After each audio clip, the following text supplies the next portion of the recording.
Внимание! Видео может содержать кадры из мультфильма с дурацкой озвучкой. Я предупредила. Привет-привет! С вами Лиза Аленс, и далее немножко в стилистике видео, а то вдруг вы не догадались, про что оно будет. И да, я наконец-то посмотрела и мультсериал, и фильм, и мне действительно есть что обсудить, хотелось бы прям по пунктам проговорить, но начну с того, что у меня в закладках этот мультсериал лежал с 2020 года. Я тогда ложилась в больницу и еще думала, вот как раз вот у меня будет неделька такая лайтовая, буду лежать и мультики смотреть. У нас была очень веселая палата, и как-то детские мультики, я думала, что он детский, думала, как-то стыдно будет смотреть. И, в общем, я его забросила. А зря! И вот у меня до него дошли руки буквально несколько недель назад, когда уже везде начали форсить песни из фильма. В ТикТоке все в этих песнях, все в этих видосах. Думаю, все, надо посмотреть, а потом пойду на фильм. Ну ничего, посмотрела, я прям конкретно залипла, потом пошла на фильм. И после фильма я поняла людей, которые очень сильно душнят на этот фильм, поэтому хотелось бы его разобрать. Ну что, давайте начнем. Я немножко трансформируюсь в обычную девушку, да, потому что так будет поудобнее. Ну и в целом мне кажется, Леди Баг не очень идет образ. И какая-то Леди Баг на пенсии. Вот, такая на Бритни Спирс больше похожа, чем на Леди Баг. Ну ладно, переходим к фильму. Начнем с того, что понравилось. Я шла из-за песен. Собственно, песни я и получила, хотя там про песни тоже есть знаки вопроса, потому что их много, и не все из них нужны. По факту, реально классных песен, но я могу выделить 3 песни, которые надо оставить. Остальное постольку-поскольку. Ну, хорошо, еще дуэт можно, но про дуэт мы тоже поговорим отдельно. 3 песни — это «Ты, Леди Баг», да? Ты Леди Баг, нет, это не я. Не узнаешь ты так, по правде ты выбрала, и когда все не так. Кстати, я планирую сделать кавер на нее, да, скоро будет выложен. Он уже отснят, осталось его смонтировать. Поэтому заходите на канал, посмотрите. Я делала сама перевод к этой песне, рифмованной, потому что локализация, или как это правильно называется, кириллизация, да, оригинальная, дубляже, немножко потеряла чуть-чуть смысл, потому что там Тики поинтереснее говорит речи, так скажем, и я постаралась сохранить в своем рифмованном переводе. Так что заходите на канал, надеюсь, вам понравится. Потом песня «Силы найти», да, когда там Маринет вся такая борется с собой, преодолевает свой страх, идет бомбить Акум и так далее. Я пытаюсь силы найти, не сбиться с пути и не бросить все в сердцах. Быть может, это мой час оглянуться в последний раз. Ну и третья песня — это ремикс Miraculous, да, я не знаю, как она правильно на русском, опять потому что я тоже там сделала свой рифмованный перевод, мне не нравится оригинальный текст. «Чудо вокруг» она на русском называется, вот так. Да, вот этот ремикс классный, здоровский, я его до дыр уже заслушала. Ну и хорошо, дуэтную песню тоже оставим, хотя у меня к ней большие вопросы в плане сюжета. Но об этом, как и говорила, поговорим чуть-чуть попозже. Руку дай и пускай увидит мир, что так просто не победить нас. Ну, собственно, и все. Хорошо, песня «Бражник» еще куда ни шло, но когда Маринет один раз поет про то, что она в себе не уверена, второй раз про это поет, третий раз про это поет, это уже просто надоедает.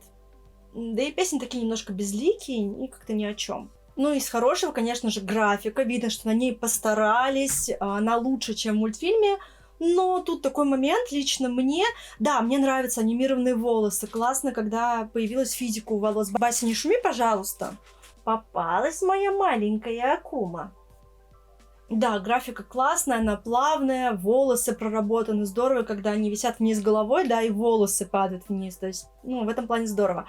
Но мне лично не понравилась их внешность. То есть, они какие-то прям бэби-фейс, они прям, ну вот такие детки, вот они детки прям, такие вот плюшечки-пупушечки. То есть, если они должны быть по сюжету подростками, они получились прям детьми, я не могу их воспринимать там... Да, по сюжету, по-моему, 13 лет на момент начала. Хорошо, но они все равно воспринимаются как дети. А учитывая еще любовную линию, это смотрится немножко, ну, чуть-чуть, как будто они должны быть постарше, хотя бы выглядеть чуть-чуть должны постарше.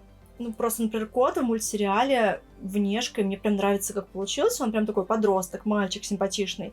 А в мультсериале он какой-то ребенок. Я не могу его воспринимать иначе, как ребенка. То есть такое ощущение, что ему 10 лет. Даже не 12, не 13, ну 10. Ну, это вот мне так вот показалось, по крайней мере. Сюжет. Сюжет максимально упрощен. Понятное дело, что впихнуть 5 сезонов в один фильм сложно. И я, например, да, я шла когда в кинотеатр, я уже посмотрела на тот момент где-то 1 сезон с чем-то, уже понимала, что к чему, но я пошла с мамой, которая не смотрела вообще, и мне тоже захотелось ее подсадить, так скажем, на эту вселенную, потому что она меня очень любит мультики. И если я после выхода из кинотеатра, у меня просто голова кипела на сравнениях, что вот здесь это не так, а там вот так. Я пыталась ей это все объяснить, естественно, она, не очень это понимала. И она тоже сказала, что как будто многое не раскрыто, непонятно. И потом я ей показала мультсериал, и у нее уже начало все вставать на свои места. Фиг с ним с сюжетом, да, пусть. Мне мультсериал этот зашел очень быстро из-за того, что он показался мне, по крайней мере, в самом начале, да, первые 1-2 сезона, пока я смотрела. Сейчас я на 5-м сезоне, еще пока не досмотрела. Но на тот момент он был для меня крайне логичным. Например, я помню, была сцена, где Маринет нужно было, то есть она была в костюме Леди Баг, но ей надо было достать что-то там из своей сумочки. По-моему, она фейковый талисман отдавала. И тогда она попросила кота глаза закрыть, перевоплотилась, достала это из сумки, то есть как бы в этом была логика, что она не может в костюме из ниоткуда взять предмет. Так, убирай свое кольцо, но мне не нужно. Мне надо было просто переодеться и достать из сумочки вещи, рот закрой. Так, Тики, на, поешь. Так, все, мы нашли талисманы, мы сейчас все подменяем. Будешь? Буду. Ням-ням-ням. Она не может поговорить с Квами, когда она в костюме, никак, строго, то есть вот она в костюме, она вот Квами в ней где-то там сидит, она перевоплотилась в себя родную, и вот уже она может с Тики поболтать. И это правило жестко соблюдается. Также у кота есть катаклизм, у нее супер шанс, и после того, как они использовали свои вот эти суперсилы, у них есть 5 минут до того, как они перевоплотятся обратно. И это правило жестко соблюдается. И вот поэтому лично мне этот мультсериал и зашел. То есть есть вселенная, есть законы вселенной, которые нерушимы. Что же происходит при этом в полнометражке? Будем говорить, да, мультсериалы полнометражка, я думаю, так будет удобнее. Бражник идет, поет песни, базарит с Квами, ничего такого, все нормально. И бег лихих коней будешь ты в январе. Вы что поете? Вы не то поете вообще. Ты куда? Хватит мне тут разговаривать. Пошел назад. Зимний вечер когда-то. То есть в мультсериале такого нет. Квами в костюме, все, он не может высовываться. Потом, супершанса вообще нет у Леди Баг. Про 5 минут слова никто не слышал, хотя это прям такая интересная фишка, я бы сказала, этого сериала. То есть они постоянно подходят к случайному раскрытию. Они попадают в эти 5 минут, у них есть, чтобы где-то спрятаться, скрыться, сбежать друг от друга. Очень много на этом завязано, и это интересно. Но действительно, зачем же это делать? То есть, ладно, там сюжет, хорошо, уместили все в одно, но если бы вот эти законы оставили, лично для меня бы смотрелось гораздо интереснее и выигрышнее, потому что это крутая фишка. И, по-моему, там даже катаклизм не был раскрыт, то есть, что это за суперсила, что это сила разрушения, что она может уничтожить, да, что угодно. Как-то это не было, просто он есть и есть. Этот разрушает, это ловит Акум. Молодцы. А теперь подбираемся к характерам персонажей. И вот тут начинается веселье. Потому что фильмовая Маринет — это просто какая-то эмо-герла, я не знаю. Это я в худший период моей жизни. Маринет — это просто страдалица всея полнометражки, хотя, пожалуй, ей даст фору только Эдриан, но о нем поговорим позже. Ровно половину фильма занимают песни и страдания Маринет. О том, что она не может, не хочет, не получается. И честно, ее нытье реально начинает надоедать. Она не уверена в себе, она постоянно сомневается, быть ей не быть Леди Баг. И хорошо, если бы это была одна песня, 2 песни, 3, 4 песни про страдания Маринет. Серьезно. Ладно бы там она побила Акуму, у нее ничего не получилось, она расстроилась, все. Но у нее же все получается, все получилось. Нет, все равно я не могу, я не хочу, я не буду. И еще одна песня про то, как Маринет ничего не может, не хочет, не уверена в себе. И снова ною 2 часа. Таков это мульте мой дар. И по чистоте нытья со мною сравнится лишь нуар. Первое появление Маринет начинается с песни, где нам показывают ее иллюстрации костюмов, которые она создает, как она мечтает, что там люди будут прохожи в ее костюмах. В общем, девочка живет в мечтах, конкретно мечтах. И она ничего не делает для своих мечт, судя по всему. Потому что весь фильм она занимается только тем, что ноет. Ноет, что у нее ничего не получится, что она ничего не сможет. Ей уже дали сережки Леди Баг, она не может. Она уже поборола там Акумов, там кому надо, всех поборола. И опять песня про страдания Маринет. Ну блин! Что в это время делает сериальная Маринет? Она постоянно чем-то занята. Она крафтит, она шьет, она делает для знаменитостей. Для Джаги до этого там очки сделала, для Эдрена шляпу сделала. Она постоянно что-то крафтит, она постоянно в деле. Она по таймеру живет, у нее просто нет времени на то, чтобы страдать, сопли распускать. Единственный раз, когда, получается, в мультсериале Маринет колебалась по поводу быть-не быть ей Леди Баг, было, когда после первой самой битвы она не поймала Акуму, закрылась в себе и такая, все, у меня ничего не получится, и при этом она тогда пыталась даже Али подложить сережки, но в конечном итоге поняла, что надо брать все в свои руки, и всех спасла. Ну и как бы все, после этого Маринет не колеблется, как бы она ни косячила в дальнейших сезонах, но это уже другая история, да, потому что все-таки сюжет доходит слишком далеко. Короче, весь фильм посвящен тому, что Маринет пытается поверить в себя. И я так и не поняла, удается ей это или нет, потому что после того, как хорошо у нее она спела вот эта сила найти песню, круто, все получилось, все, они с котом всех разбомбили. И опять песня про то, как Маринет в себе не уверена, ничего у нее никак нигде. Нафига? Фильмовый Эдриан просто ей подстать. Честно, не идеальная пара, потому что это два нытика нашли друг друга. Эдриан в фильме — это просто плаксивый мальчик, такой депрессивный мальчик, достаточно злой мальчик, я бы сказала, но это будет в моменте, когда я скажу про его отношение к Леди Баг, где это проявляется, да. Общая история семьи Эдриана такая же, да, он потерял маму, но фильмовый Эдриан очень сильно по этому поводу переживает. То есть он постоянно плачется, грустит, и разница в том, что он страдает из-за того, что отцу на него пофигу. Эдриан, где ты был? Пиво пил. Ты не ночевал дома. А ты что, беспокоишься обо мне? Конечно, ты не поделился пивом с отцом. Отцом? Отца я потерял много лет назад. Яростно топает. В то время как мультсериаловый Эдриан, наоборот, из-за гиперопеки отца он просто не может нормально жить, он пытается там его уговорить, чтобы он его просто в школу разрешил ходить. Он супер занятой, как и Маринет, да, у него там фехтование, на пианино он играет, еще что-то. То есть он постоянно в деле. И да, сцена, которая для меня лично стала показательной, да, она стала уже мемом, это когда Эдриан после отказа Леди Баг лежит на постельке и просто плачет под Кэрол's Whisper.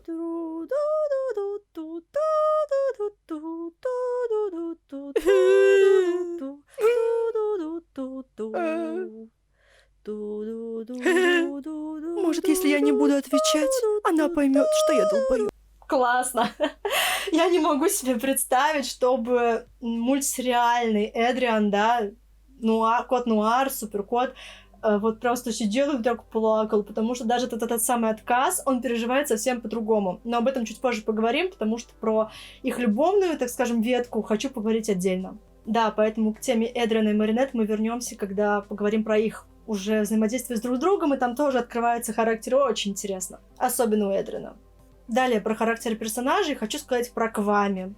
Тики в мультсериале очень чудесная, то есть она постоянно Маринет дает хорошие советы, какие-то комментарии. И в целом она производит впечатление очень доброй, такой милой подружки, я бы даже сказала. Наставницы подружки.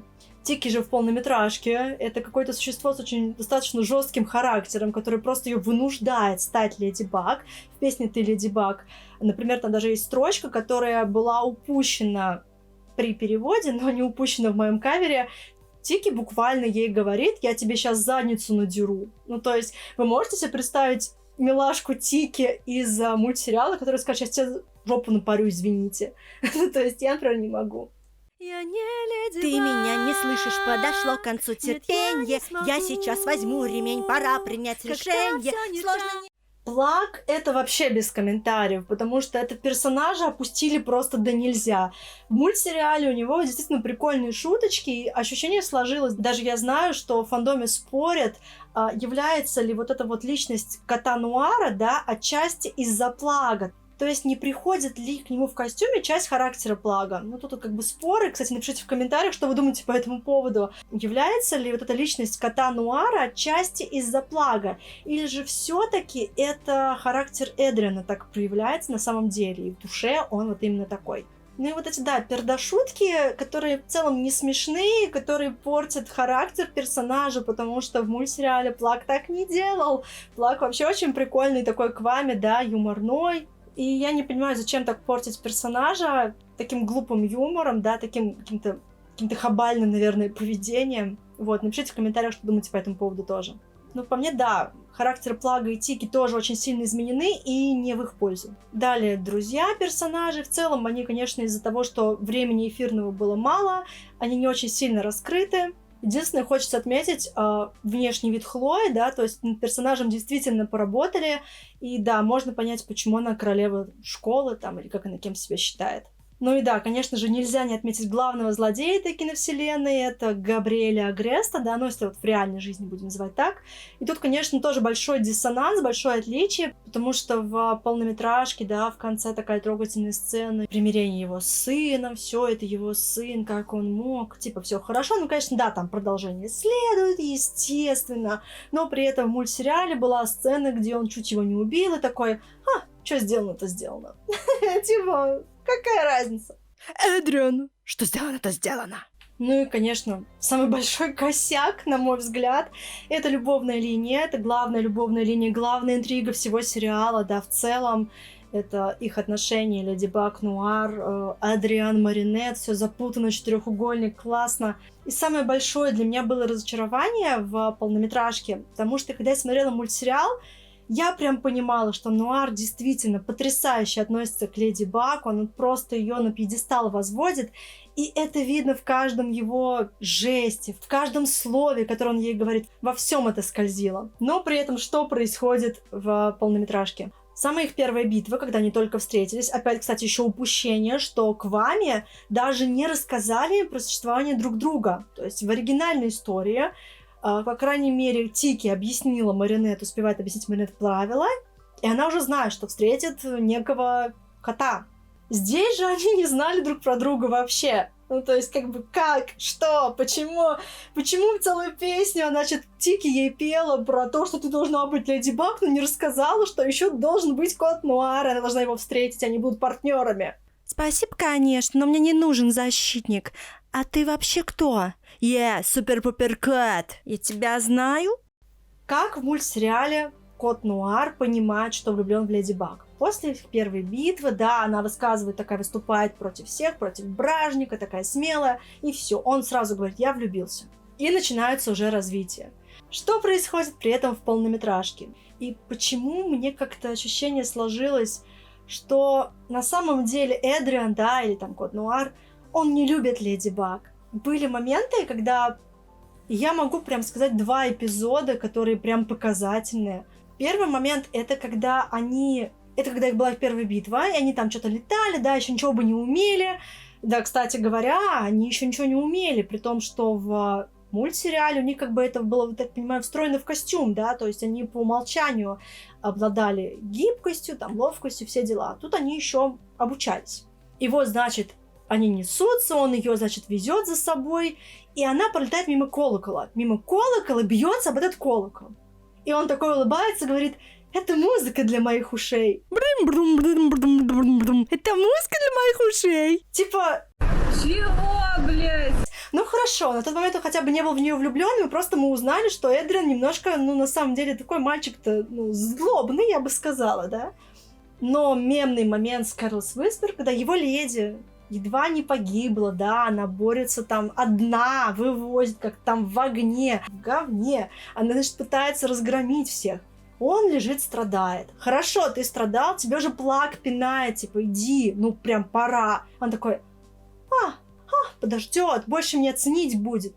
И вот тут я, например, поняла, что мультсериаловый кот никогда в жизни бы не позволил себе так отнестись к той, в кого он там был влюблен. Да и в целом он более адекватно переживает, когда она ему говорит, что извини, но мне другой мальчик нравится. Он не страдает, не плачет, он такой, ну, ничего страшного, все равно ты в меня влюбишься. То есть он уверен в себе. И эта сцена в мультсериале, когда, да, кот ее позвал на свидание. Она пришла, сказала, что извини, мне нравится другой парень.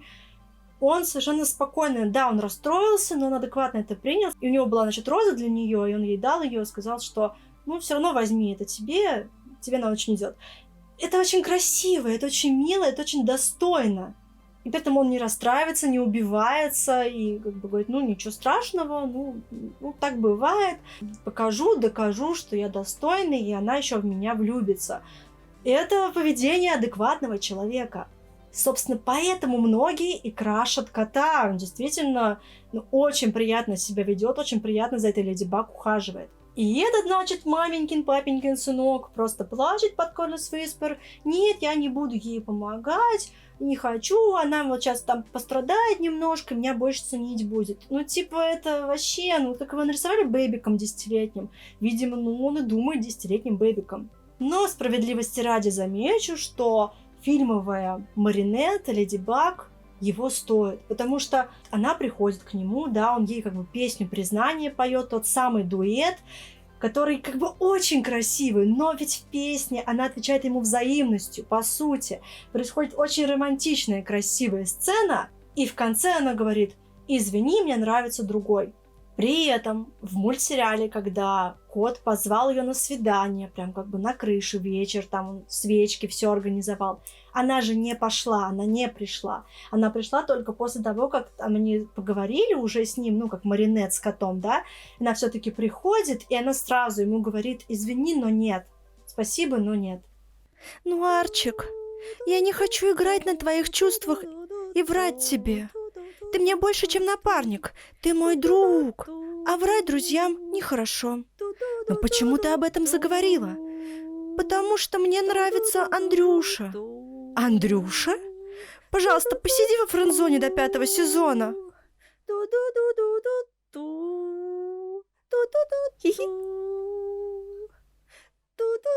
Я понял, Леди Баг. От сердца и почек прими мой цветочек. То есть маринет и Леди Баг в мультсериале с чувствами кота не играет. И, в принципе, в мультсериале она очень такая-то старается дистанцию держать, не подпускает его слишком близко, не дает ему ложных надежд. Но в фильме складывается ощущение, что маринет сама идет на контакт с котом, да, они там сидят уже на крыше, болтают вечерами. Этого не было в мультсериале на момент, еще самого, так скажем, начала. И он уже начинает конкретно оказывать ей знаки внимания, и тут как бы она уже должна стопорнуть его, но нет, заходит до того, что он прям вот эти песенки. Ну и любовь Маринет к Адриану я тоже не поняла, по мне так она не раскрыта. Первая встреча какая-то невнятная. В мультсериале было интересно, то есть, что она увидела, что он ковыряет жвачку, которую ей Хлоя прилепила, и подумала на него. То есть изначально она не влюбляется в него по умолчанию. Эй, ты чё, охренел? Не мог до мусорки донести, умник. Не, я пытался ее отодрать. Да что ты говоришь? Ну а потом он ей объясняет, что на самом деле он хотел помочь, и эта сцена красивая с зонтом происходит. Я правда хотела жвачку убрать. И вообще я тут новенький.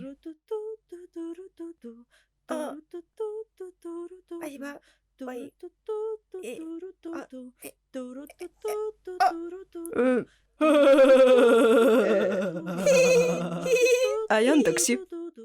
Я считаю, в разы красивее и лучше раскрывает, чем эта их невнятная, странная сцена в библиотеке, где она там из-под книжек за ним подглядывает. Ты чё, подглядываешь за мной? А я? Ты чё, ревёшь, что ли? Я? Да нет, ты чё, я так чуть-чуть ною немножечко. Всего 4 песни. И, может быть, еще чуть-чуть. Хорошенький такой. Ничешный. А с этого ракурса? С этого ракурса он менее симпатичный. Хорошенький. Ай! Ты точно в порядке? Конечно, да, нормально. Ну вставай, Шоль. Чё расселась? И, по сути, он просто ей там руку подал, и все, она влюбилась. Да, я знаю, что есть вырезанные сцены, которые чуть лучше раскрывают ее симпатию, но мы обсуждаем, что нам показали в итоге в полнометражке. В полнометражке это раскрыто не было. Ну и, конечно, конец мультфильма тоже порадовал, когда Эдриан, значит, стоит своим отцом, трогательные сцены, обнимаются. И первое, что искал бы мультсериальный кот Эдриан глазами, это свою Леди Баг. Но тут он даже не вспоминает про ее существование, он про нее просто не вспомнил. Где она, что с ней, жива ли? Он просто стоит, значит, у него там вот отец, его проблемы. Где она вообще? Вот, ну, плевать он хотел. Какая тут любовь? Андрюша, это мой сын. Это мой мальчик. Ой, папа? А где Леди Баг? Впрочем, если честно, мне насрать. Собственно, и по этой причине я тоже не верю, просто я не верю в его любовь к Леди Баг. По-моему, этот мальчик любит только себя. Все было сделано ради того, чтобы вот раскрытие произошло на балу, она такая к нему подошла, а значит, на самом деле Леди Баг одевает его маску. Блин, там все постоянно одевали костюм Леди Баг, она вот приложила маску, он вот прям взял и поверил. Ну, то есть, блин, это так все притянуто за уши немножко. Ведь быть Леди Баг для меня. А я Одри Буржуа. Я очень сильно надеюсь, что раскрытие в мультсериале, ну, не знаю, ну, вроде еще его пока не было, но что оно будет, ну, более красивое, наверное, что ли. Хотя понятно, что можно было 1000 раз раскрыть всех и как бы и жить долго и счастливо, но нет, мы будем тянуть резину, мы будем тянуть интригу, потому. И как бы да, понятно, что это ради того, чтобы на балу она подошла к нему, одела масочку, и так вот красиво все произошло, он понял, что она Леди Баг, все, любовь, сопли, слезы, романтика. Вот, в общем, такие эмоции я испытала после просмотра фильма.